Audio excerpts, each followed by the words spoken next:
हमने पूर्ण बहुमत की सरकार बनाई और युवाओं का आशीर्वाद भगवान के आशीर्वाद के समान पाया।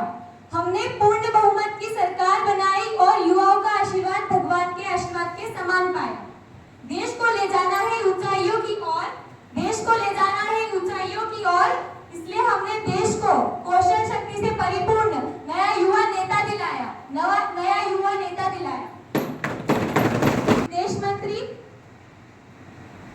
श्री भूपेंद्र, वित्त मंत्री श्री शशांक, रेलवे मंत्री। प्रधानमंत्री क्वेश्चन नंबर प्रश्न क्रमांक 101 श्रीमान मंथन। माननीय अध्यक्ष महोदय, मैं आपके माध्यम से स्वतंत्र प्रभार राज्य शिक्षा मंत्री महोदय यह जानना चाहूँगा, हाल ही के वर्षों में अमेरिका द्वारा अपनाई गई उच्च टैरिफ नीति के भारत पर क्या प्रभाव है अथवा सरकार ने इसके प्रति अपने क्या कदम उठाए? धन्यवाद। मंत्री जी कृपया दल के जवाब दीजिए। टैरिफ को समझो बस टैक्स नहीं रणनीति है। देश को मजबूत बनाने की यही असली नीति है। माननीय अध्यक्ष महोदय, मैं आपके माध्यम से संबंधित सदस्य के प्रश्न का उत्तर देते हुए बताना चाहूंगी कि अमेरिका ने हाल ही में कुछ देशों पर उच्च टैरिफ लागू किए हैं, विशेष रूप से स्टील, एल्यूमिनियम और कुछ टेक्सटाइल प्रोडक्ट पर। भारत पर इसका मिला जुला प्रभाव पड़ा। जहाँ एक और कुछ उत्पादों का निर्यात प्रभावित हो रहा है, वहीं दूसरी ओर भारत ने अपनी रणनीति बदलते हुए वैश्विक बाजारों की ओर रुख किया है। भारत सरकार ने अमेरिका के साथ मिलकर इस मुद्दे को अनेक मंच पर उठाया है और वार्ता के माध्यम से संतुलन बनाने का भी प्रयास किया है। भारत सरकार अलग अलग अंतर्राष्ट्रीय संगठनों से विकसित देशों के साथ मिलकर समस्या समाधान के लिए रणनीतियां बना रही है और इसका परिणाम आपको जल्द ही देखने को मिलेगा। तो हुजूर, समर्थन है हमारा इस सोच के साथ जहाँ टैरिफ से बनता है मजबूत देश का। धन्यवाद। प्रश्न क्रमांक 102 सुश्री सपना।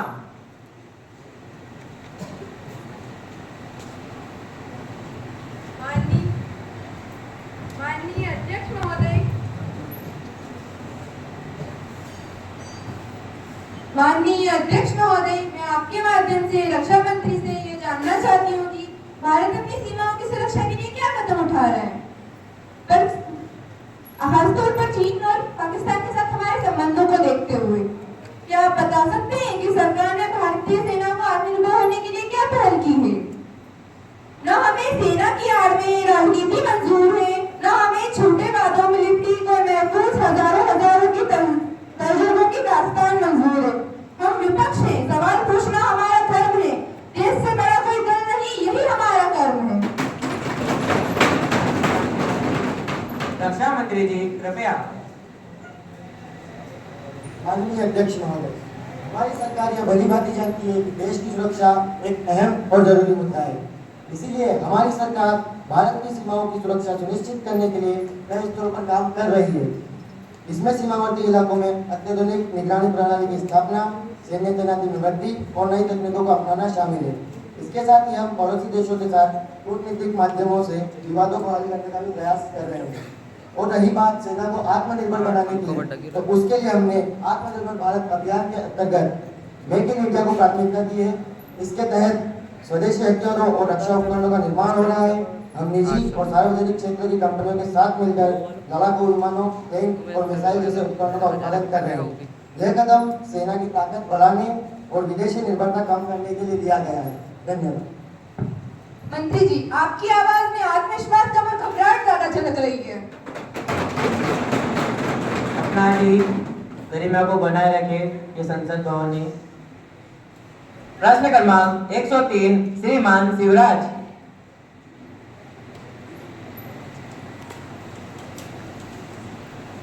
माननीय अध्यक्ष महोदय, मैं आपके माध्यम से माननीय शिक्षा मंत्री महोदय से यह प्रश्न पूछना चाहता हूं कि what are the steps being taken to improve government school infrastructure. शिक्षा मंत्री जी कृपया। कागजों से निकलकर हकीकत बने सपने, हर गांव में चमके अब शिक्षा के दीपक अपने। कुर्सियां हो मजबूत, दीवारें हो रंगीन, शिक्षा का ये मंदिर हो बच्चों के लिए नायाब दिन।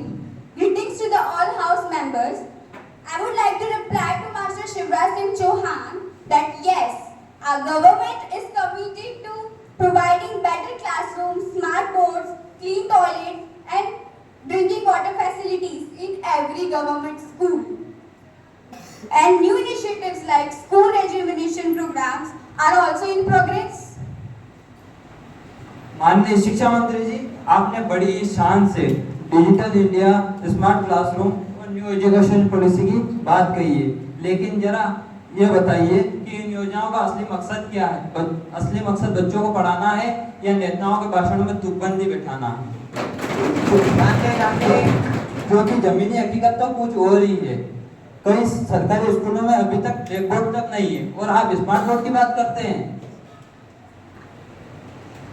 देखिए माननीय सदस्य, आपके सवाल में जो दर्द है वो हम भी महसूस करते हैं, पर आपने जो कहा कि योजनाओं का मकसद तुकबंदी बैठाना है, तो मैं आपको कहना चाहूंगी कि तुकबंदी तो हम कविता में बैठाते हैं, नीतियों में नहीं। अब बात रही स्मार्ट क्लासरूम की, तो जी हाँ, कुछ स्कूलों में अभी भी ब्लैक बोर्ड पर ही किस्मत लिखी जा रही है, लेकिन वही किस्मत अब डिजिटल पेन से लिखने की तैयारी में है। बदलाव आ रहा है, धीरे धीरे ही सही, मगर व्हाट्सएप अपडेट से तेज है। और मान लीजिए सरकार कोई जादू की छड़ी लेकर नहीं घूम रही है कि आज करे और कल स्कूलों में एसी वाईफाई जैसा सिस्टम लग जाए। हमने एनईपी 2020 लागू की है, जिसका मतलब है कि अब बच्चे सिर्फ रटेंगे नहीं, समझेंगे भी। और जहां तक बात है जमीनी हकीकत की, तो हम उसी जमीन पर काम कर रहे हैं। फर्क बस इतना है कि अब वो जमीन वादों से नहीं काम से उपजाऊ बन रही है।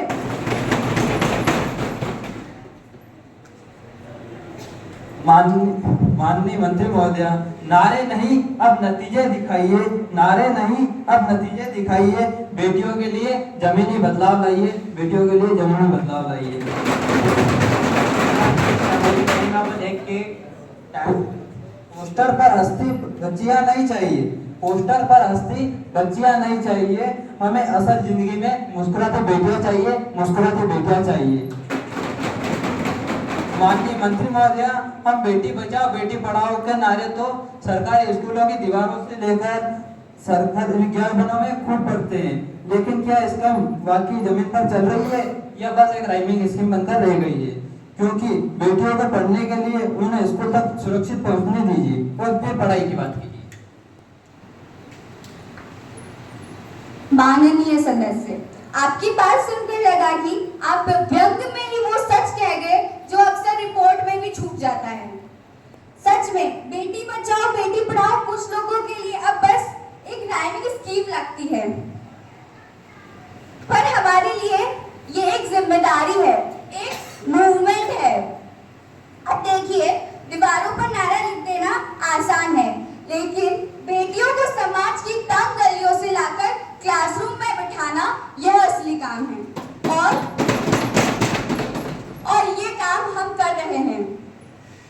हमने लड़कियों के लिए छात्रवृत्तियां बढ़ाई है, स्कूलों में सैनिटरी नैपकिन डिस्पेंसर लगवाए हैं और सबसे जरूरी गर्ल्स ओनली टॉयलेट्स बनवाए हैं। काश ये काम भी नारे जितनी आसानी से लिखा जा सकता, तो आप ये आज सवाल ना पूछते। पर हाँ, हम मानते हैं स्लोगन से सिर्फ दीवारें सजती है, बदलाव लाने के लिए पॉलिसीज और इरादे होने चाहिए, और वो हमारे पास है, बस हमें थोड़ा समय और दीजिए। वो नारा नहीं एक सपना है, वो नारा नहीं एक सपना है जिसे हर बेटी ने अपने पापा से चुपचाप कहा है। किताबें हो कलम हो हाथ में, किताबें हो कलम हो हाथ में, न डर हो उसकी किसी भी रात में, क्योंकि उड़ना है उसे, पिंजरा नहीं आसमान जरूरी है। At last, I would like to aware the youths sitting here this, just a white blank piece of paper, which represents the future of India. And I have the pen. Yes, the youth of India has the pen. And it depends on the youth as to what the youth wants to ink down on this white sheet of paper. प्रश्न क्रमांक 104 सुश्री संध्या। संजय जी आपका प्रश्न जल्दी पूछिए। माननीय अध्यक्ष महोदय, मैं आपके माध्यम से खेल मंत्री से एक प्रश्न पूछना चाहती हूँ।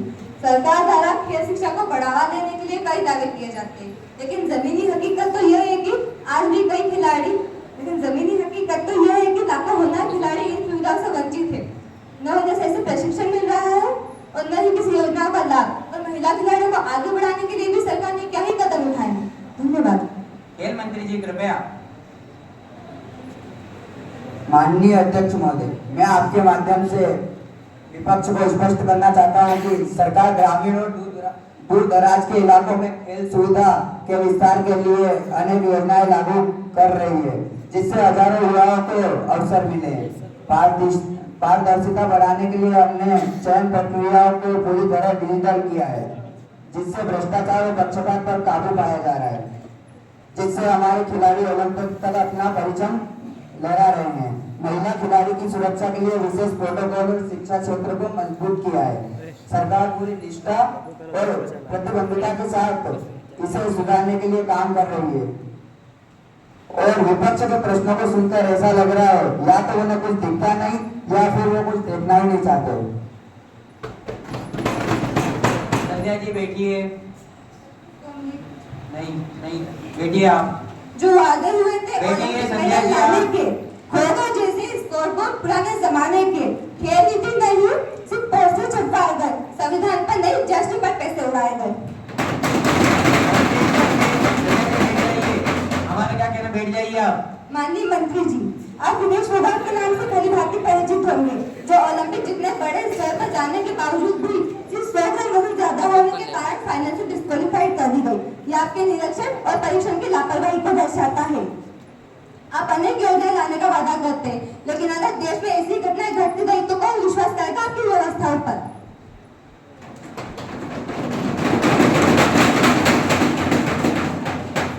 प्रश्न क्रमांक 105 श्रीमान हरिओम।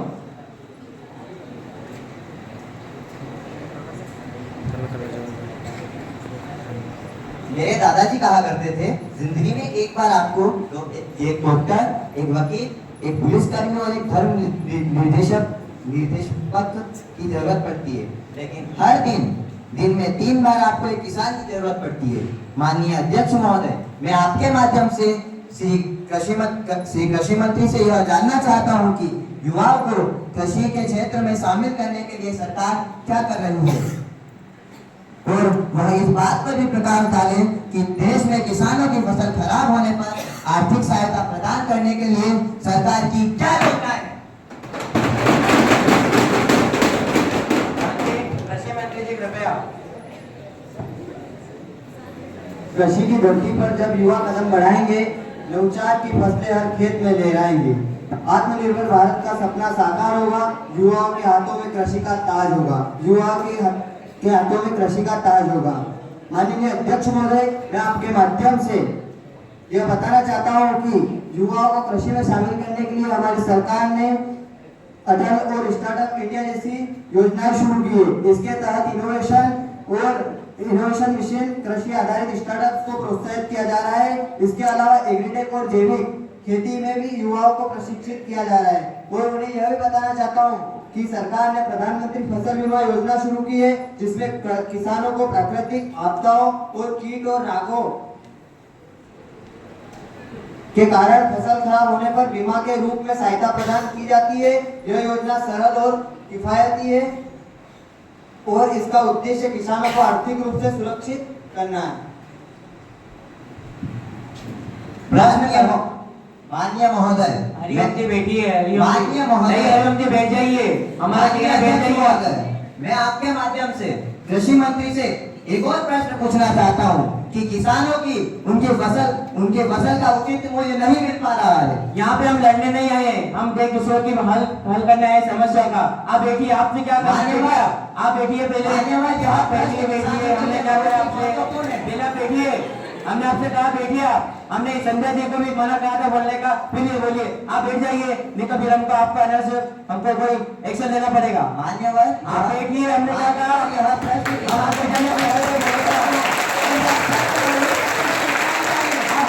नहीं साफ करने आए हैं। हम उनका जवाब दीजिए, ना कि आप लड़िए। आप क्वेश्चन नहीं पूछ रहे, आप उनसे लड़ रहे हैं।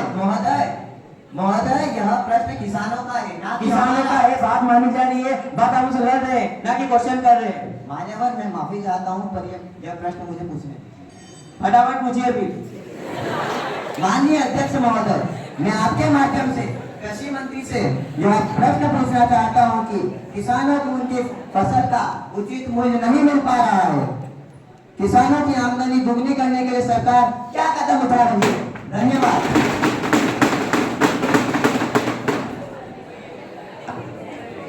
माननीय सदस्य, किसानों की आमदनी बढ़ाने के लिए सरकार अनेक प्रकार के कदम उठा रही है, जैसे एमएसपी न्यूनतम समर्थन मूल्य में वृद्धि, किसानों को सीधे बाजार से जोड़ने के लिए इनाम, राष्ट्रीय कृषि बाजार, सिंचाई सुविधा का विस्तार, फसल विविधीकरण और जैविक खेती में प्रोत्साहन। और हमारा लक्ष्य किसानों की आय को दुगनी करना है। सभी सांसदों से निवेदन है कि कोई यहाँ पे लड़ाई झगड़ा ना करे, नहीं अन्यथा हमको सांसद बंद करनी पड़ेगी। प्रश्न क्रमांक 106 सुश्री वैशाली। माननीय अध्यक्ष महोदय, मैं आपके माध्यम से संस्कृति मंत्री से कुछ प्रश्न करना चाहती हूँ। मैं अपने प्रश्नों को कुछ पंक्तियों के साथ रखना चाहती हूँ। वे बच्चे जो बांसुरी बजाते पर किताब अफोर्ड नहीं कर पाते, उन्हें मंच तो मजाक नहीं, पुरस्कारों से पेट नहीं भरे जाते। हम विपक्ष है, पर संस्कृति के सिपाही है, और जो भी इसे शोपीस बनाए उससे हमारी सीधी लड़ाई है। अध्यक्ष महोदय, मेरा पहला प्रश्न यह है कि विद्यालय में सांस्कृतिक कार्यक्रमों का महत्व क्या है? क्या सांस्कृतिक गतिविधियों से विद्यार्थी के शैक्षिक जीवन पर कोई असर पड़ता है? तो मेरा तीसरा और अंतिम प्रश्न यह है कि क्षेत्रीय और अंतर्राष्ट्रीय संस्कृति के बीच संतुलन कैसे बनाया जा सकता है? धन्यवाद।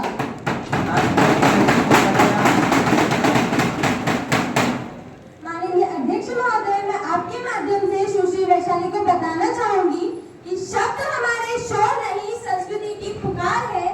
हमने विरासत को सजाया, वो भी तब जब हालात बीमार है। बात समाधान की करते हो तो जरा नजर घुमाओ, बात समाधान की करते हो तो जरा नजर घुमाओ। हर कोने में परिवर्तन है, चलो उसे भी घुमाओ। माननीय सदस्य ने जो कहा उसमें भावनाएं हैं, और हम उन भावनाओं की कदर भी करते हैं।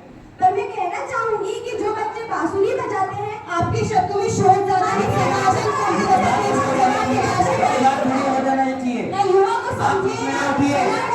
आप वैशाली आपसे कह रहा 20 मिनट उठिए, उनकी बात पूरी हो जानी चाहिए। कुर्सी के दीवाने आपको क्या मैं विपक्ष सदस्य से आखिरी बार कह रहा हूँ कि आइंदा आप आगे से कोई गलती नहीं होनी चाहिए। मैं आपसे कहना चाहती हूँ कि जो बच्चे बांसुरी बजाते हैं वो सिर्फ संगीत नहीं रचते, वो देश की आत्मा को आवाज देते हैं। हम संस्कृति को शोपीस नहीं, जनमानस की धड़कन मानते हैं। अगर संस्कृति के सिपाही है, और तो हम उस सिपाही के हाथों में किताब भी देना चाहते हैं, और आपकी बांसुरी के धड़कनों की धुन भी भरना चाहते हैं। जैसा कि आप द्वारा पूछा गया कि विद्यार्थियों के सर्वांगीण विकास में सांस्कृतिक गतिविधियां किस प्रकार सहायक है, तो मैं आपको बताना चाहती हूँ कि उनके आत्मविश्वास, टीम वर्क और नेतृत्व क्षमता को निखारती है, और इसके माध्यम से हमने हमारी संस्कृति को आगे बढ़ाने का काम किया है। अब बात रही विद्यार्थियों के जीवन पर इनका असर पड़ने की, तो इनका असर नहीं सकारात्मक प्रभाव पड़ता है, क्योंकि ये उनकी रचनात्मकता को बढ़ाते हैं, जिससे उनका आत्मविश्वास बढ़ता है। अंत में क्षेत्रीय और अंतर्राष्ट्रीय संस्कृति को समझने की तो हम दोनों का महत्व अच्छी तरह समझते हैं। क्षेत्रीय संस्कृति को आगे बढ़ाने के लिए हमने लोक नृत्य आदि को शामिल किया है, और अंतर्राष्ट्रीय संस्कृति को समझने के लिए हमने विदेशी कलाओं और कला प्रदर्शनियों को भी हमारी इसमें शामिल किया है। अंत में मैं आपसे बस एक ही बात कहना चाहूंगी कि हमने तिनके से बना दी है तहजीब की मीनार, हमने तिनके से बना दी है तहजीब की मीनार। आप तो बस सवालों की आंधी लेकर आते हैं हर बार, आप तो बस सवालों की आंधी लेकर आते हैं हर बार। ना समझिए हमारी चुप्पी को, कमजोर है विपक्ष, हम जवाब भी देंगे और जमीन पर उतारेंगे हर विचार। जय हिंद, जय भारत। आप कितनी बार कहते हैं आपको हमको क्या ना पड़ेगा वहाँ पे भी। प्रश्न क्रमांक 107 श्रीमान आशुतोष, और आपसे निवेदन करते हैं कि आप सवाल को सवाल की तरह पूछिए, ना कि आपके अन्य सदस्य से लड़ाई करिए। आज से लोग चल रहे हैं सिगरेट के धुएं से लोग मर रहे हैं। माननीय अध्यक्ष महोदय, मैं आपके माध्यम से श्री स्वास्थ्य मंत्री जी से यह जानना चाहता हूं कि हमारे देश में स्वास्थ्य सेवाओं की गुणवत्ता में निरंतर गिरावट हो रही है।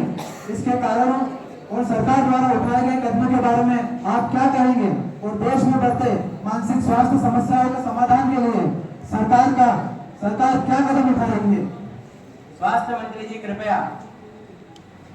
माननीय अध्यक्ष महोदय, विपक्ष के साथी कहते हैं कि स्वास्थ्य सेवाओं की गुणवत्ता गिर रही है। मैं उनसे पूछता हूँ, क्या 50 करोड़ नागरिकों को जन आरोग्य योजना के तहत स्वास्थ्य बीमा प्रदान करना, अस्पतालों का आधुनिकीकरण करना, आयुष्मान भारत योजना के तहत 5 लाख का फ्री इलाज देना, मेडिकल कॉलेजों की संख्या दोगुनी करना गुणवत्ता गिराना कहलाता है? हमारी सरकार ने स्वास्थ्य के क्षेत्र में जो निवेश किया है वह स्वतंत्रता के बाद सबसे बड़ा है। 2017 का मानसिक स्वास्थ्य अधिनियम लेकर आया, जिसमें मानसिक स्वास्थ्य बीमारियों के इलाज को कानूनी अधिकार मिला। सरकारी अस्पतालों में मानसिक स्वास्थ्य देखभाल इकाइयों का विस्तार हो रहा है। जागरूकता अभियान से लोग खुलकर मानसिक स्वास्थ्य पर बात कर रहे हैं। भारत को आजादी मिलने के बाद भी 50 सालों तक देश में केवल एक एम्स था और उस समय आपकी सरकार थी। जब से हमारी माननीय प्रधानमंत्री महोदय ने देश की कमान संभाली है, आज हमारे देश में कुल 23 एम्स है जो स्वास्थ्य के क्षेत्र में सबसे अग्रसर संस्थान माने जाते हैं। माननीय अध्यक्ष महोदय, मैं बस 2 मिनट चाहूंगा। सरकार ने निजी और सरकारी क्षेत्र में मानसिक स्वास्थ्य विशेषज्ञों की संख्या बढ़ाने के लिए कौन से कदम उठाए हैं? क्या सरकार सो रही है? कृपया मेरा प्रश्न का उत्तर दीजिए। बेंच टूट जाएगी। माननीय अध्यक्ष महोदय, आपका सहयोग मिले तो मैं माननीय मंत्री जी को जवाब देना चाहूँगा। जी बोलिए। विपक्ष बार बार यही सवाल उठाता है कि सरकार सो रही है, लेकिन लगता है कि वह खुद आंकड़ों और सच्चाई से पूरी तरह जागे ही नहीं। देश में पिछले कुछ वर्षों में रिकॉर्ड संख्या में नए मेडिकल कॉलेज खुले हैं, लाखों नए डॉक्टर तैयार हो रहे हैं और स्वास्थ्य बजट में ऐतिहासिक बढ़ोतरी हुई। अगर सरकार सो रही होती तो जो काम उन्होंने दशकों में नहीं किए वे हमने चंद सालों में करके दिखाए हैं वो नहीं होते। विपक्ष को अगर सच्चाई सुनने की आदत हो तो मैं आंकड़े भी गिनवा सकता हूँ, लेकिन अफसोस इन्हें शोर मचाने के अलावा समाधान सुनने में कोई दिलचस्पी नहीं। फिर भी मैं आगे बताना चाहूंगा, हमारी सरकार से पहले देश में केवल 387 मेडिकल कॉलेज थे। आज देश में 700 से ज्यादा मेडिकल कॉलेज है। एमबीबीएस की सीटें पहले सिर्फ 50,000 थी, आज एमबीबीएस की सीटें बढ़ के 1,07,000 हो गई। टेलीमेडिसिन सेवा जैसे ई संजीवनी के जरिए अब तक 17 करोड़ से ज्यादा कंसल्टेंट हो चुके हैं, यानी विशेषज्ञ अब गांव-गांव जाकर लोगों को स्वास्थ्य सुविधा प्रदान कर रहे हैं। ये नई सोच की सरकार है, यहाँ काम भी होगा, जवाब भी मिलेगा और देश की सेवा सबसे ऊपर है। और अंत में मैं ये कहना चाहूंगा कि हवा बदल रही है, फिजाओं में असर दिखता है। हवा बदल रही है, फिजाओं में असर दिखता है। स्वास्थ्य का सवाल हो तो हर कदम मुखर दिखता है। हम चल पड़े हैं सेवा की राह में, लेकर ये यकीन कि हर दिल में उम्मीद और हर गांव में एक डॉक्टर दिखता है। प्रश्न क्रमांक 108 श्रीमान आशीष। माननीय अध्यक्ष महोदय, मैं जल संसाधन मंत्री जी से यह जानना चाहता हूं कि हमारे देश में जल संकट दिन ब दिन बढ़ते जा रहा है। क्या सरकार इस संकट के निपटने के लिए कोई ठोस कदम उठा रही है? सरकार का कोई कार्यक्रम है जो लोगों को जल संकट से जागरूक कराए? जल संसाधन मंत्री। माननीय अध्यक्ष महोदय, सदस्यों को तो सिर्फ आवाज उठाने में ज्यादा मजा आ रहा है, हमारी बातें सुनने में नहीं। लेकिन फिर भी मैं बताना चाहूंगा कि सरकार जल संकट से निपटने के लिए कई योजनाएं चला रही है। इन योजनाओं में rain water harvesting, water conservation और वाटर रिसाइकलिंग को बढ़ावा देना प्रमुख है। हम किसानों को कम उपयोग वाले तकनीकें सिखा रहे हैं और जल के सही उपयोग के लिए जागरूकता अभियान चलाए हैं। और जहाँ तक जागरूकता की बात है, सरकार ने जल ही जीवन जैसे जागरूकता अभियान चलाए हैं। इसके तहत स्कूलों, कॉलेजों, समुदायों में जल के महत्व पर कार्यक्रम आयोजित किए जा रहे हैं। साथ ही हम मीडिया और सोशल मीडिया के माध्यम से जल संरक्षण के बारे में लोगों को शिक्षित भी कर रहे हैं। धन्यवाद। प्रश्न क्रमांक 109 सुश्री करुणा।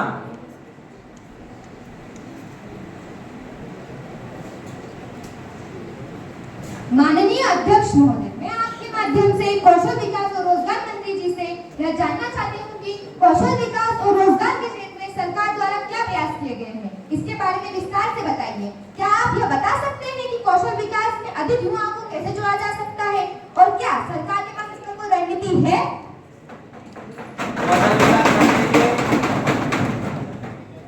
माननीय अध्यक्ष महोदय, मैं आपके द्वारा महोदया को यह अवगत करा देना चाहता हूँ कि जब से हमारी सरकार सत्ता में आई है, हमने कौशल विकास एवं रोजगार के क्षेत्र में कई नए बड़े बदलाव किए हैं। एक महत्वपूर्ण बदलाव माननीय शिक्षा मंत्रालय द्वारा राष्ट्रीय शिक्षा नीति 2020 को पारित करना है। जी हाँ, राष्ट्रीय शिक्षा नीति 2020 के द्वारा हमने पाठ्य पुस्तकों को और अधिक सुलभ बनाया है। और इतना ही नहीं, हमने कंप्यूटर साइंस, आर्टिफिशियल इंटेलिजेंस जैसे विषयों को जोड़ा है। इन सभी के द्वारा कौशल विकास एवं रोजगार की योजना और सुलभ बन चुकी है। इतना ही नहीं, हमने प्रधानमंत्री कौशल विकास योजना के द्वारा युवाओं को प्रशिक्षण दिया है एवं युवाओं को रोजगार उपलब्ध कराने में मदद की है। आप बात करते हैं रणनीति की, अगर रणनीति की बात की जाए तो हमने पीएम विश्वकर्मा योजना के तहत 18 नई स्किल्स को आइडेंटिफाई किया है। इतना ही नहीं, इन स्किल्स में हमने युवाओं को पंजीकरण कराया है। युवाओं का पंजीकरण कराने के बाद उनको ट्रेनिंग दी है। इतना ही नहीं, ट्रेनिंग देने के बाद हमने युवाओं को टूल किट जैसी मूलभूत सुविधाएं भी उत्पन्न कराई है। इतना ही नहीं, हमने स्कूलों एवं कॉलेजों में वोकेशनल ट्रेनिंग इंस्टीट्यूट्स के माध्यम से robotics, 3D animation, artificial intelligence एवं 3D प्रिंटिंग जैसी मूलभूत सुविधाएं भी हमने स्किल सिखाई है। इतना ही नहीं, स्टॉक मार्केटिंग जैसी स्किल्स भी आज हम वोकेशनल ट्रेनिंग इंस्टीट्यूट के माध्यम से सिखा रहे हैं। लगता है कि महोदय को उनका जवाब मिल गया होगा। जय हिंद। माननीय अध्यक्ष महोदय, मैं आपसे 2 मिनट चाहती हूँ। कहा था कौशल देंगे, बना देंगे काबिल, मगर नौकरियां आई नहीं, हो गए हम गाफिल। हर साल लाखों को ट्रेनिंग का सपना दिखाया, मगर जॉब के नाम पर ठगा ही ठगाया। रोजगार का झुंझुना बस भाषणों में बजा, जमीन पे ना फैक्ट्री ना कोई रोजगार मिला। युवाओं से कहा स्टार्टअप बनाओ, पर फंडिंग के नाम पर सिर्फ ठोकर खाओ। कौशल हो या रोजगार, बस बना मजाक। युवाओं के भविष्य से क्यों कर रहे खिलवाड़? मंत्री जी, आपके द्वारा बताई गई बातों से सिर्फ युवाओं को कौशल एवं रोजगार दिलाने के झूठे वादों की झलक दिखाई दे रही है। कई युवाओं के पास कौशल होने के बावजूद भी उन्हें आज सड़कों पर बेरोजगार घूमना पड़ रहा है। इस पर आप क्या कहना चाहेंगे? मंत्री जी, युवाओं का पेट भरने के लिए सिर्फ कौशल नहीं, रोजगार की भी जरूरत है। माननीय अध्यक्ष महोदय, मैं अवगत करा देना चाहता हूं कि हमारी सरकार ने इसके खिलाफ रणनीति बनाई है और वो रणनीति कारगर भी है। इसका जवाब देने के लिए शायद मुझे लगता है कि मुझे रोजगार के से जुड़े आंकड़ों की जरूरत होगी। क्या मैं ये आंकड़े प्रस्तुत कर सकता हूँ? जी, फटाफट करिए। धन्यवाद अध्यक्ष महोदय। तो महोदय की जानकारी के लिए बता दूं, नेशनल सैंपल सर्वे ऑर्गेनाइजेशन, जिसका गठन 1950 में किया गया था, उसके आंकड़ों के अनुसार सन 2000 में 29% महिलाओं के पास रोजगार था। जब हमारी सरकार सत्ता में आती है, हमने 50% महिलाओं से ज्यादा को रोजगार दिया है। ये हमारी सरकार की वजह से। इतना ही नहीं, हमने रूरल डेवलपमेंट में भी काम किया है। पहले तो सन 2000 की बात करें तो सिर्फ 2/3 रूरल इंसान यानी कि 40% ग्रामीण लोगों के पास रोजगार था। लेकिन जब हमारी सरकार सत्ता में आई तो 50% लोगों के पास रोजगार हो गया। ये हमारे प्रयासों से हुआ है। अंत में मैं एक बात कहना चाहूंगा कि अध्यक्ष महोदय, सन 2024 में हमारे द्वारा 4.6 करोड़ सरकारी नौकरियां निकाली जाती है। फिर भी विपक्ष पूछता है आपने रोजगार कब दिया? हमने मनरेगा के तहत 71 लाख लोगों को रोजगार दिए जाते हैं। फिर भी विपक्ष पूछता है आपने रोजगार कब दिए? इतना ही नहीं, प्रधानमंत्री कौशल विकास योजना के तहत हमने लोगों को 3 करोड़ लोगों को प्रशिक्षण प्रदान किया एवं इतना ही नहीं, इसका प्लेसमेंट रेट 43% रहा। फिर भी विपक्ष कहता है कि आपने युवाओं को प्रशिक्षण, नेशनल स्पेस स्टेशन में रिसर्च करके आता है। फिर भी विपक्ष पूछता है आपने युवाओं को स्किल कब प्रदान की? इतना ही नहीं, जब आज प्रदेश की हर जिले की हर तहसील में हमारा प्रयास है कि लघु उद्योग खोले जाए एवं युवाओं को उन लघु उद्योगों से जोड़ा जाए। फिर भी हमारा विपक्ष कहता है कि आपने रोजगार के नए अवसर कब प्रदान किए? इतना सब कुछ होने के बाद भी विपक्ष है कि सत्ता पक्ष पर उंगली उठाता है। तो वो विपक्ष कहता है कि सरकार में दिक्कत है, लेकिन मैं कहता हूँ कि दिक्कत सरकार में नहीं है, दिक्कत है विपक्ष में, दिक्कत है विपक्ष की रणनीति में, दिक्कत है विपक्ष के सिद्धांत में। आखिरी में मैं एक बात कहना चाहूंगा, it is very easy to defeat someone, it is very easy to defeat. धन्यवाद। प्रश्न क्रमांक 110 सुश्री रानू।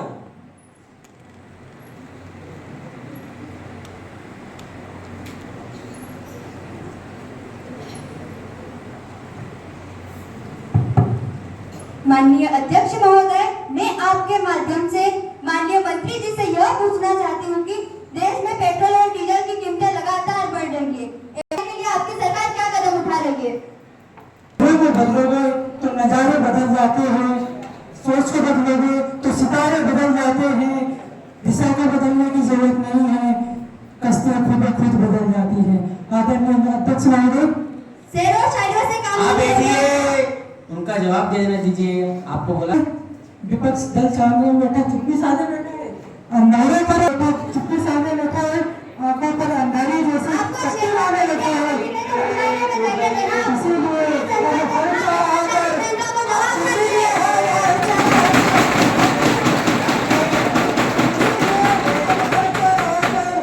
सारे पर्दे खोल लो, इसीलिए अब हर चौराहे पर सारे पर्दे खोल लो, चाहे सूर्य पर टंग जाए, और मन का मैं सच बोलूंगा, मन का सच में बोलूंगा।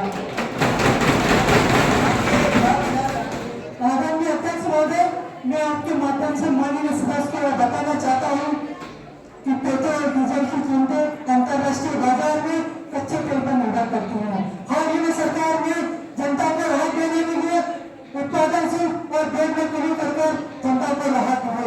इसके साथ ही हमें वैकल्पिक ऊर्जा स्रोत बढ़ावा दे रहे हैं, जैसे इलेक्ट्रॉनिक वाहन, जैविक ईंधन को बढ़ावा दे रहे हैं, ताकि भविष्य में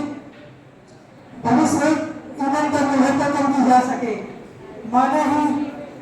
माना कि तेरे दूध के लिए अध्यक्ष महोदय, मैं आपके माध्यम से माननीय सदस्य द्वारा उठाए गए सरकार और विभाग पर भ्रष्टाचार के आरोप अमाननीय रहा। सरकार ने पेट्रोल उत्पादन की बिक्री और वितरण प्रणाली में पारदर्शिता लाने के लिए डिजिटल को बढ़ावा दिया है। सभी डीलरों को जीपीएस और पीओएस मशीन से जोड़ा जा रहा है। इसके साथ ही हमने ईंधन की गुणवत्ता जांचने के लिए नियमित निरीक्षण कर रहे हैं। और तुम्हारे या तो होश तुम्हारे या रिश्तेदार तुम्हारे। सत्ता में बैठकर विपक्ष की बुराई करना बड़ा आसान है मंत्री जी। सत्ता में बैठकर विपक्ष की बुराई करना बड़ा आसान है मंत्री जी। कार्रवाई करवाइए। अध्यक्ष की बात का उल्लंघन करे, कानून का उल्लंघन कैसे नहीं करेंगे? गरिमा को बनाए रखिए, आपका अलग नहीं, दोनों मामा जी दोनों बराबर है। आप केवल हमें बोल रहे हैं, आप मुझे भी बोलिए। हमें क्या बोले? हम ऐसे काम भी नहीं कर रहे हैं, हम उल्लंघन नहीं कर रहे हैं, हम आपको कानून का उल्लंघन। सब पहले शांति, पहले सब माहौल बिल्कुल शांत रहिए, बिल्कुल अपना पानी पीजिए, सब शांति बना लीजिए, शांत रहिए। अब हम राज्यसभा से संदेश पढ़ेंगे। महासचिव युवा संसद की राज्यसभा से पारित संदेश को पढ़ेंगे।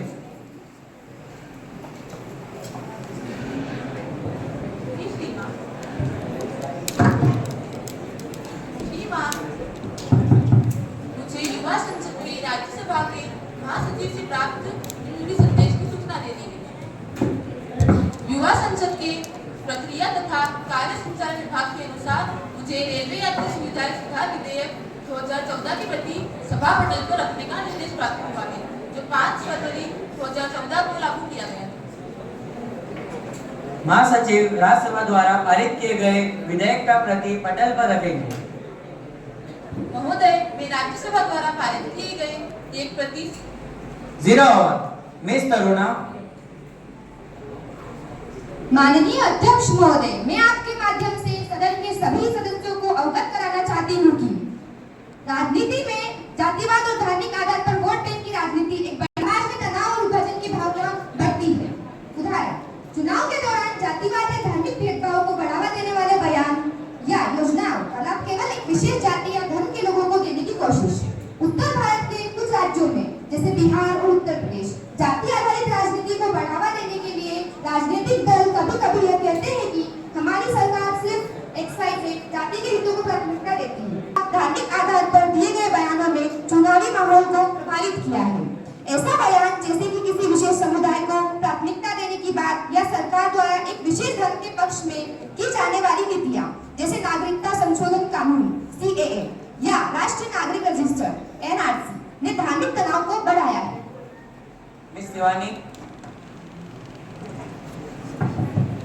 माननीय अध्यक्ष महोदय, मैं आपके माध्यम से सदन के सभी सदस्यों को यह अवगत कराना चाहती हूँ कि हमारे देश में सीबीआई की निष्पक्षता, स्वायत्ता व ईमानदारी पर प्रश्न चिन्ह है। माननीय उच्चतम न्यायालय ने भी सीबीआई को पिंजरे में बंद एक तोते की संज्ञा दी है। कुछ महीनों पहले ही सीबीआई ने कुछ राजनेताओं के खिलाफ आय से अधिक संपत्ति के मामलों की जांच को बंद करने का निर्णय लिया है, जिससे कि एक बार फिर सीबीआई की ईमानदारी पर प्रश्न चिन्ह है, क्योंकि यह निर्णय राजनीतिक से प्रभावित लगता है, जो कि एक गंभीर विषय है।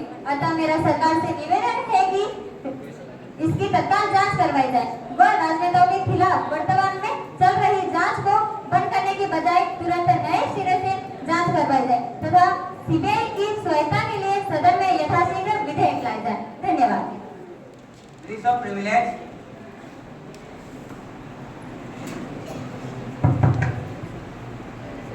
Sir, a serious breach of privilege has been committed by the member of the civil society, a few news channels and newspaper movement.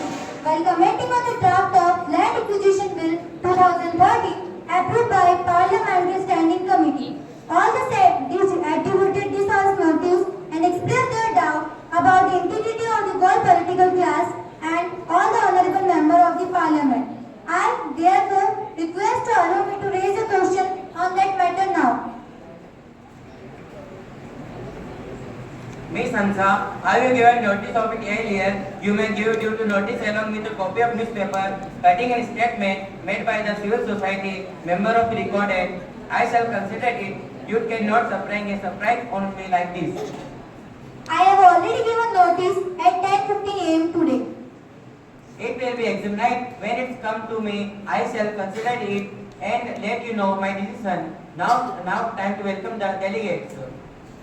Welcome to the Sri Lankan delegation, honorable member. I have to make an announcement on the behalf of honorable member of House. I have great pleasure in extending our warm welcome to His Excellency Mr. Kapil Vardhana, Speaker of the Sri Lanka Parliament, and the honorable member of Sri Lankan Parliament delegation who are on visit India are our honorable guests. The other honorable member of delegations are Akrati Muralidharan, Varsha Reddy, Kapil Vardhane, Narayan Dilson, and Ritesh Mendis. It is a high-power delegation who reached Delhi on Saturday, 16 August 2025. They are now in special box. We wish them a happy and a faithful stay in our country. We also convey our warm feeling and very best wishes through them to the President, Prime Minister, Parliament, the government, and very friendly people of our country. Now, calling attention motion. Now let us take up the calling attention. We call the attention of Prime Minister, Master Pushpen.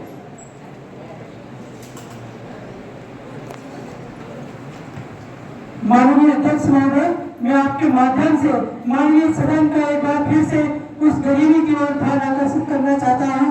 हमारे समाज में गरीबी एक ऐसी गंभीर समस्या है जो लाखों परिवार को प्रभावित कर रही है। आज सदन में उठाए गए कॉलिंग अटेंशन मोशन के माध्यम से यह मुद्दा हमारे सामने फिर से आया है। यह हमारी जिम्मेदारी है कि हम उन गरीबों के जीवन स्तर को सुधारें जो बुनियादी सुविधाओं के लिए संघर्ष कर रहे हैं। मुझे उम्मीद है कि सरकार इस पर सटीक और तत्काल कदम उठाएगी और आशा करता हूं कि इसमें विपक्षी नेता भी हमारा साथ देंगे। Opposition Minister, please. माननीय अध्यक्ष महोदय, हमारे देश में गरीबी एक विकराल समस्या है। हमें बताइए कि सरकार की योजनाओं का असर इतना सीमित क्यों है?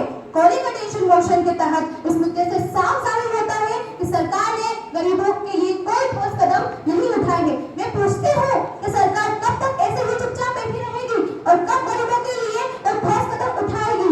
कब तक गरीबों को उनके अधिकारों से वंचित रखेगी? Government is just giving them hope and then what government really doing? ऐसा लगता है मान्यवर, जब तक आपकी योजनाएं फाइलों से हकीकत में आएगी, ऐसा लगता है मान्यवर, जब तक आपकी योजनाएं फाइलों से हकीकत में आएगी, तब तक जनता की गरीबी से कमर टूट जाएगी। आप और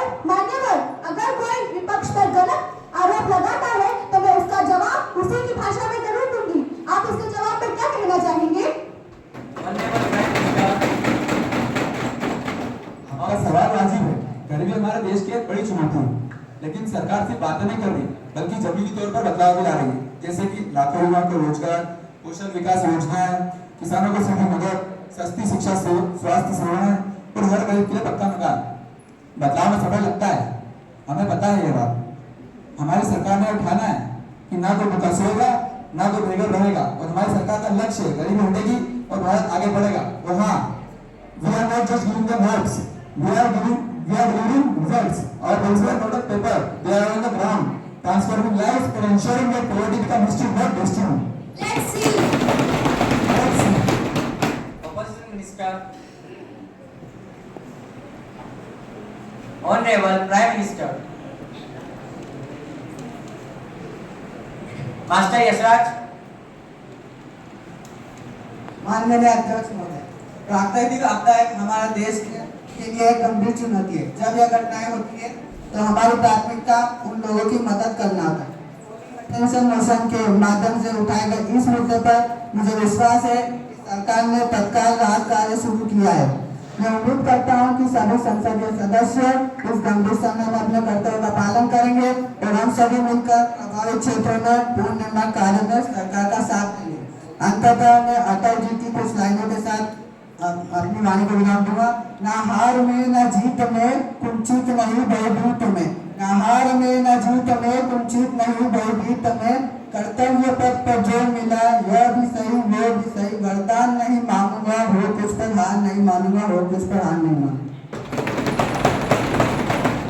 Opposition Minister, माननीय अध्यक्ष महोदय, प्राकृतिक आपदाएं भारत के लिए एक विकट समस्या है और सरकार की लापरवाही की वजह से हर साल लाखों लोग की जान चली जाती है। सरकार समय रहते हुए कोई ठोस कदम नहीं उठा पाती है।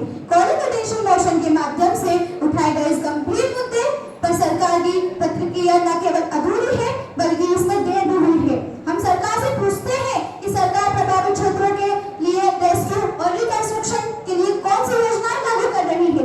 विपक्ष इस संकट से प्रभावित लोगों के साथ खड़ा है और हम चाहते हैं सरकार भी अपना काम अपनी पूरी निष्ठा के साथ करे। सपनों के साथ लोगों के घर उजड़ गए, सपनों के साथ लोगों के घर उजड़ गए। क्या सरकार के दिमाग पे पत्थर पड़ गए? बारिश के तूफानों ने गरीबों को बेसहारा बना दिया। बारिश के तूफानों ने गरीबों को बेसहारा बना दिया। सरकार की गलती है, सरकार ने खुद गरीबों को बेचारा बना दिया।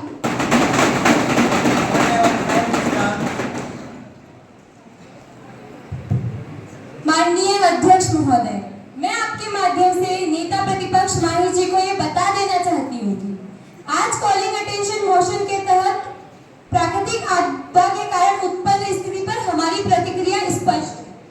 हमने प्रभावित क्षेत्रों में राहत कार्य को प्राथमिकता दी है और वहां त्वरित सहायता के लिए सभी जरूरी संसाधन मुहैया कराए हैं। हमारे सरकारी कर्मी और राहत कार्यकर्ता दिन रात काम कर रहे हैं ताकि हम प्रभावित लोगों तक जल्द से जल्द सभी सेवाएं पहुंचा सकें और सभी परिवारों को सहायता प्रदान की जाए। और अध्यक्ष महोदय, मैं इन्हें ये भी बता देना चाहती हूँ कि इस बार की बारिश कोई मामूली मानसून नहीं था। ये वो लेवल था जहाँ गलियां नहीं गंगा बह रही थी। एनडीआरएफ, सेना और लोकल प्रशासन ग्राउंड पे थे, न सिर्फ हेडलाइंस में। जहाँ लोग #4City ट्रेन कर रहे थे, वहां हमारी टीम बूट्स पहनकर ऑलरेडी पानी में उतर चुकी थी। हम रेस्क्यू कर रहे थे, ना कि ड्रोन शूट कर रहे थे। कुछ माननीय सदस्य आपदा आते ही पता नहीं कैसे वैज्ञानिक बन जाते हैं। उनसे कहना चाहती हूँ कि सवाल पूछना अच्छी बात है, पर कभी अपने राज्य का ड्रेनेज मैप भी देख लीजिए। आप कहते हैं प्रधानमंत्री जवाब दीजिए, मैं कहती हूँ जरूर, पर मैं उनसे यह भी कहना चाहती हूँ अकाउंटेबिलिटी सिर्फ सेंटर की नहीं होती, रिस्पॉन्सिबिलिटी सबकी है मैडम। आप अपना काम कीजिए, हम हमारा काम बहुत अच्छे से जानते हैं। आपका काम है शायरी बोलना बस।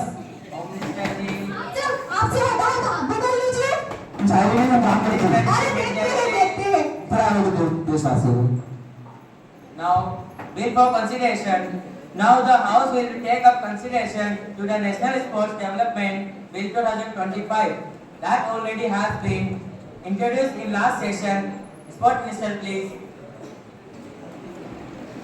माननीय अध्यक्ष महोदय, मैं बिल पेश करने से पहले विपक्ष के सवाल का जवाब देना चाहूंगा।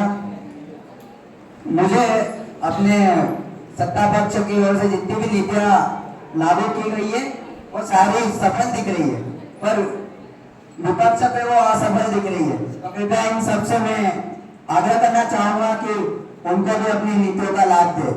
क्योंकि बड़ी ताज्जुब की बात है, जिन लोगों को ओलंपिक के बारे में कुछ अता पता ही नहीं, वो भी यहाँ के ज्ञान दे रहे हैं।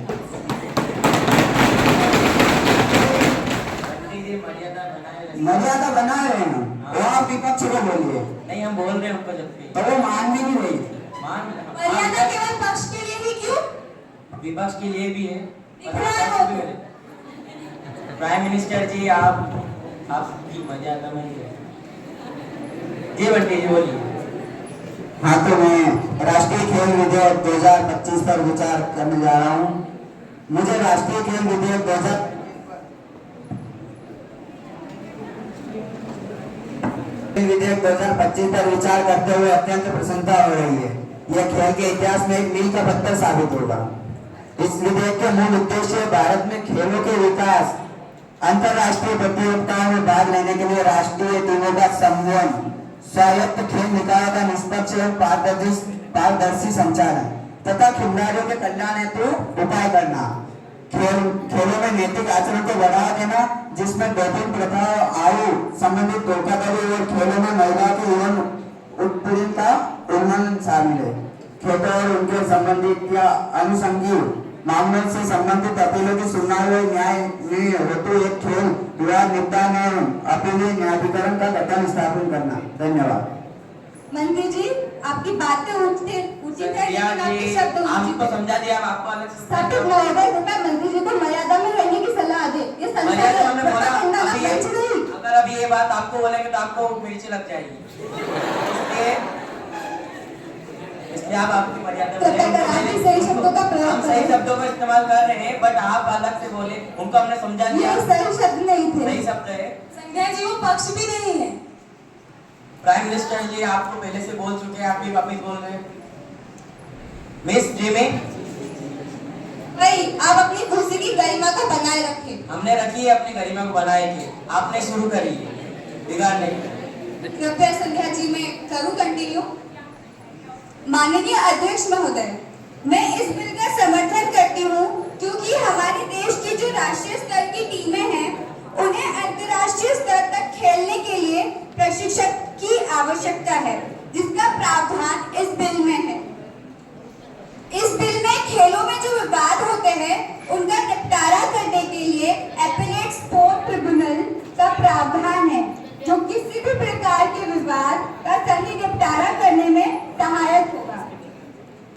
इस बिल में से खेल संघों में वित्तीय अनियमितताओं को रोकने के लिए उनके बजट के अंकेक्षण का प्रावधान है, जिसमें अनियमितताओं को रोकने में सहायता मिलेगी। इससे खिलाड़ियों के ड्रग फ्री रहने, आयु के आधार पर होने वाले भेदभावों के रोकने में सहायता मिलेगी। इसलिए मैं इस बजट को सिर्फ आंकड़ों का जाल मानते हैं, हम मानते हैं इसे देश के भविष्य का नक्शा। इस बार का बजट सिर्फ एक वित्तीय दस्तावेज नहीं, बल्कि एक विकास का वादा है। विपक्ष कहता है कि यह सिर्फ बातें हैं, तो मैं कहती हूँ कि बातों से शुरुआत होती है और काम से पहचान बनती है। कृपया आप भी काम करें, सिर्फ बातें नहीं।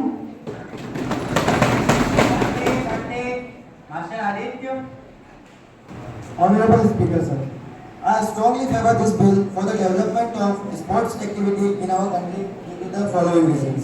Since it has the provision to promote the sportsmen to win medals in international games and in Olympic games. It helps to control the use of unfair practice and drugs which is used by some sportsmen. The bill will help to eradicate the political influence over the game. This bill play an important role in selection of players and athletes on the basis of their performance. So I favor this bill. नेता प्रतिपक्ष। माननीय अध्यक्ष महोदय, मैं इस bill का विरोध करती हूँ। मैं सरकार से पूछना चाहती हूँ कि आखिर सरकार खेल को बढ़ावा देने के लिए क्या कर रही है। अकॉर्डिंग टू नेशनल लेवल पर प्रशिक्षण मिलने और इतनी मेहनत करने के बाद भी हमारे खिलाड़ियों को जहां तक पहुंचना चाहिए वहां तक क्यों नहीं पहुंच रहे हैं? We celebrate our athletes when they win the medals, but the question is, do the government support them before the win? हर बार की तरह क्या आप इस बार भी इन कागज के टुकड़ों और भाषणबाजी से ही खिलाड़ियों का सहयोग करेंगे? इसलिए मैं सरकार से अनुरोध करती हूँ कि इस बिल को पुनः विचार के लिए भेजा जाए ताकि हम ऐसा कानून बना सके जो सभी खिलाड़ियों के लिए लाभकारी हो। आज आप लोग खेलकूद क्षेत्र में कागजी बन जाते हैं शेर। आप लोग खेलकूद के क्षेत्र में कागजी बन जाते हैं शेर, लेकिन अंतर्राष्ट्रीय प्रतिस्पर्धाओं में हो जाते हैं ढेर। Matter is not that who is here and who is there, matter is who is working. इसलिए आप वहां बैठे हैं और हम यहाँ खड़े होकर भी आपके मुद्दों पर सवाल खड़ा कर रहे हैं। That's it, thank you. Honourable prime minister, Honorable Speaker, respected Member of Parliament, and my dear fellow citizens. Today I stand in this historical house in strong support of promotion and support to sports development bill. This bill is just not about promoting sports. It is powerful step towards securing the future of our youth. Sports teaches discipline, unity, and power. This will provide a long awareness platform to the sporting talent across our country. महोदय, हमारी सरकार हर स्तर पर खेल को बढ़ावा देने के लिए पूरी प्रतिबद्धता से काम कर रही है। खेलो इंडिया यूनिवर्सिटी गेम्स, खेलो इंडिया यूथ गेम्स, खेलो इंडिया विंटर गेम्स जैसे आयोजन कर रही है। हम भारत में खेल के विकास के लिए इंक्लूसिविटी और डाइवर्सिटी पर लगातार फोकस कर रहे हैं। महोदय, स्पोर्ट्स को लेकर भारत के इसी फोकस के कारण आज भारत इंटरनेशनल इवेंट में शानदार प्रदर्शन कर रहा है। यह भारत के बदलते और तेजी से विकसित होते स्पोर्ट लैंडस्केप का संकेत है। Today's youth does not just seek a job, they seek an identity and opportunity. This gives them the opportunity to make their mark at national and international events. Our achievement in sports can become a powerful symbol of our national pride. So I urge to every member of this house, especially Vipaksh, let's rise above politics. Let's rise above politics. Let's rise above for our player. Let's rise for youth of India. महोदया, हमें match fixing की बात करने पर मजबूर ना करिए। Miss Mavi ji, bill, it is a game changer. It is not just a bill, it is a movement, new vision for our nation. और अध्यक्ष महोदय, इस अध्यक्ष का प्रत्येक निर्णय देश के भविष्य को संवारने के लिए लिया जाता है। उन्हें यह समझना चाहिए कि हमारी जिम्मेदारी केवल मतों की संख्या से नहीं, देश से जुड़ी प्रगति से है। तो मैं विपक्ष से अनुरोध करती हूँ कि इस बिल का समर्थन करें और देश में खिलाड़ियों को आगे बढ़ाएं। मैं संध्या जी से माफी मांगना चाहूंगा कि मेरे द्वारा गलत शब्द इस्तेमाल किए गए। So now question is that the bill to improve performance of our player and develop sport in our country at par with international standard be taken in your consideration. Those who will favor say aye. Those who will favor will say aye. And those who are against it will say no. I think the yes have it, yes have it, yes have it. The motion is adopted.